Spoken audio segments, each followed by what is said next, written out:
Welcome to the All Out Leadership Podcast, hosted by Pastor Eric Lawson, where each episode is uniquely designed to help you live all out by bringing you practical leadership from a biblical perspective delivered in 10 minutes or less. So whether you're a business leader, serving in ministry, or simply looking to grow in your leadership, this podcast is for you. Before we dive into this week's topic, make sure to subscribe to the podcast and download the show notes at ericlawson.com/podcast. And while you're at it, feel free to share the content on social media. Now, let's join Pastor Eric for this week's conversation. Welcome to another edition of the All Out Leadership Podcast. So glad you're joining us. We're continuing leadership lessons from the life of David, the giant killer, and one of Israel's greatest kings. In fact, I think the greatest king in all of Israel's history, next to Jesus, the King of Kings. In fact, David is often a type and shadow of Jesus, the King of Kings. Now, 1 Samuel chapter 17, verse 38, we see, so Saul clothed David in his armor, and he put a bronze helmet on his head, and he also clothed him with a coat of mail. David fastened his sword to his armor and tried to walk, for he had not yet tested them.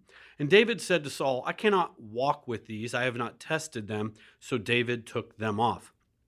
Saul put his armor on David. David tried it on and realized, hey, this doesn't fit me.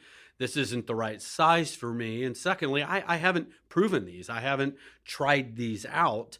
So here's some leadership principles inside of this moment here. First, David knew something about risk management. Never make a major decision with something that's untested and unproven. Don't bet the farm on an unproven armor, on an unproven system, unproven principle, unproven program. Be very careful when you're making major life bets. For example, had David failed on this mission, it would have cost him his life. So David used some very good judgment going, I haven't tried this out. I'm going to stick with what I know and with what is proven effective for me. There's a difference between risks and recklessness. See, I like what General Patton said. He said, take calculated risks. That's quite different from being rash. There's risk in everything that we do, but you can mitigate risk when you take calculated risks. And that's what we see inside of the life of David. The second thing we learn is this, that there is not a one-size-fits-all for leadership success. Saul could have gone to teach at a seminar and talk about how his armor was part of what made him great. And there would be people who would show up to that seminar and go, wow, what I need to buy is a replica of Saul's armor because that's what makes Saul great. Well, Saul's armor doesn't fit everybody. And a lot of people go to conferences and seminars. You go to a church growth seminar, you go to this seminar on how to run business, and you go, wow, I need that formula or I need that program. But you often take that and bring it back and try to apply it to your company and your context or your church, and you realize, hey, it doesn't fit me. It's not working. Here's what we should be looking for. Don't look for formulas, look for factors. Don't look for formulas, look for factors, and don't look for programs as much as you're looking for principles. So focus on principles over programs, factors over formulas. When I started Element Church over 15 years ago, I had spent 15 years prior to that in a large church context in a Bible Belt city. So I moved to St. Louis to plant this church that's inside of my heart, thinking I'm going to do a lot of what I did in a Bible Belt city. Well, I moved to St. Louis, and it's a very different city, very different context. It's not Bible Belt, and I get here and realize, hey, a lot of the things that I thought this is how every church needs to do church, I realize not every single thing is going to apply into my particular city and into my particular context. And so I went quickly to go, I need to learn my community, our people, the people God's calling us to reach, and I can apply principles that might have worked. I can apply factors that might have worked, but I can't just cookie cutter a program. I can't cookie cutter a church methodology because it's not the same context. And the same might be for you in whatever it is God's put in your heart to do. Learn from others, gather from others. We read books, we go to conferences, we listen to great podcasts like this, but we modify it for the context where we are. I used to get to go fly fishing. I don't really get to go as much as I like to. I'm a little farther from a good trout stream than I'd like to be. But when I was learning to trout fish, there was a gentleman that was very successful there. Every time I'd show up, I'd see him. He was just catching trout nonstop. Well, I'm a newbie at this, and I wasn't catching nothing but some snags and losing some lures, and so some flies. So I go to the gentleman. I go, "Would you tell me what it is you're using that's working so good?" And he goes, "Well, I'm using this particular woolly burger. Would be a certain fly that he might be using." I go, "Oh, great!" So I'd find that in my tackle, and I'd throw that out there, and all of a sudden, sure enough, man, I'd just start catching fish, and I'm like, "This is awesome." Well, next week when I showed up, I didn't catch nothing using the exact same thing, and he wasn't there. So I'm like, well, I don't know what to do now. I remember going that entire day catching nothing. Well, the next week when I went back, he was there, and so he was catching fish again. And I go, well, what's working for you? And he showed me, and it was different than what he'd showed me that one time. And so I learned something. I said, why did you choose that versus the other thing that you told me last time? And he goes, well, the weather today is this temperature. It's cooler. And there's also a particular hatch that's taking place. So that's why I chose this. So what I did is I moved beyond, hey, what program's working for you? What formula is working for you to tell me why? I went to the factor. I went to the principle. What he really did is he taught me how to fish.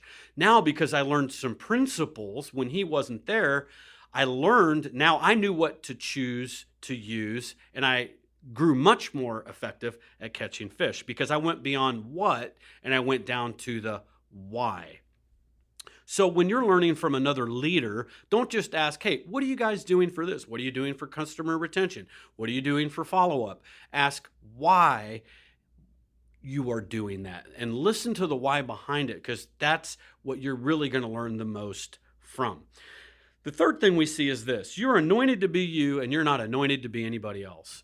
David could not step into Saul's anointing because that was not how God anointed David. So David had to be true to himself. He had to be true to the original in which God made him. And really, he probably felt a little out of place because David is a shepherd. He's showing up on a battlefield full of a bunch of warriors who are clothed in warriors armor, and they got all their stuff that goes with battle. David's got a loincloth, a slingshot, a shepherd's pouch, and a stick called a staff.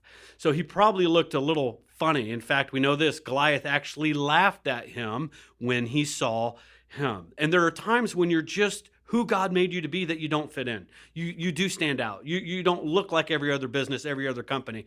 You don't look like every other pastor or every other church or every other volunteer. And so there are just times you're going to stand out, but you have to become comfortable with who God made you to be. You are a great you. You're a lousy somebody else. Steve Jobs, when you look at the late Steve Jobs, he kind of broke the mold because in business, the CEO had the power suit and had the power tie, and there's Steve Jobs in his black power turtleneck. And every time you see Steve Jobs, he showed up in a totally different attire. Now, he did actually change a lot of what was acceptable inside of CEO standards, which I'm grateful for. I'm teaching this podcast right now in a pair of shorts and a nice polo and tennis shoes. I'm comfortable. So thank you. You're welcome. I've had to learn this for me personally, that it's easy to want to look at another pastor because I'm a pastor. It's easy to look at, well, that's how that pastor is, or that's how they teach. That's how they communicate. That's how they do things. And then you start to feel odd because, I'm not quite like that. I don't quite talk that way. I don't quite communicate that way. I'm more intense than that person, or I'm not as intense as that person. I'm not as funny as that person, or I'm a little too funny, or whatever it is that we could all get insecure about. See, here's the hard part about comparing yourself with other people. There is no one else like you. So if you're looking for affirmation and security by looking at the norm, the problem is this: you're not going to find you out there. If you're truly being faithful to who God made you to be, you can't find another you. So if you're looking for validation that you're okay because you're like every other pastor, every other business leader, every other manager, you're never going to find it, because if you're truly who God made you to be, there's not a normal standard out there of you. So you have to be comfortable in who God made you to be, as long as it's in the context of Scripture. Matthew 3:17, Jesus is getting baptized in the Jordan River. The heavens open up, and the Father says, "This is my beloved Son, in whom I'm well pleased. All the validation and affirmation that Jesus needed, he got from the Father. Why? Because he couldn't get it from anybody else, because there was only one Jesus. So if he looked around and go, well, what do all the other messiahs look like? There are no other legitimate messiahs. He had to get his affirmation from the Father. There are no other legitimate yous that are the benchmark of what you are exactly supposed to be, look like, and do. So look to God, look to his word, and be who God made you to be. Thanks for joining us for this episode. Would you do me a favor? Share this with some friends. And then also feel free to write us. I'd love to hear from you. How is this podcast helping you? I'd love to know where you're from and any questions that you might want us to address in some future podcasts. Would love to get those from you as well. God bless you. Have a great week. See you next time. Thank you for joining us on the All Out Leadership Podcast. We hope you gained new biblical insight that challenged you to grow in your leadership. If you've enjoyed this week's episode, we would love your help in getting the content out farther. You can help by subscribing to the podcast at ericlawson.com/podcast and telling others about it. Next week, Pastor Eric will be back with another episode. So until then, we hope you have a great week being an all-out leader.